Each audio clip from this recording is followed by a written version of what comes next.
सूर्य होचंदी परमात्मा अंश खाली परमात्मा अंश नुहे से ही परम पुरुष और से ही परमेश्वर। दर्शक बंधु आपण माने समस्ते जानते अग्निंकर सृष्टि पूर्व मध्य सूर्यंकर स्थिति रही।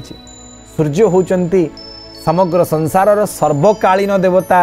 जेतेबेले मूर्ति पूजा करा जाऊ नथिला जीव प्रकृतिर उपासना करुथिला आ प्रकृतिर परम पुरुष भाव रे प्रकृतिर परम इष्ट भाव रे प्रत्येक जीव सूर्य नारायण को वंदना करुथिले। एवं आज मध्य आमर जो भारत वर्षर पंच देवतांकर उपासना पद्धति रही गणे नारायणे रुद्रे अंबिके भास्करे तथा भिन्ना भिन्न कर्तव्यं पंचदेव नमस्तुते।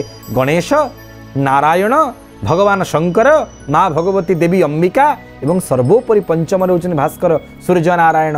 ये पंचदेवतांकर अर्चना करिवार विधि हूँ स्मार्तर एकमात्र कर्तव्य। जे स्मार्त जे स्मृति वेद वेदांत उपनिषद सर्वोपरि पुराण को स्वीकार करुच्ची से पांच देवतांकर उपासना करे।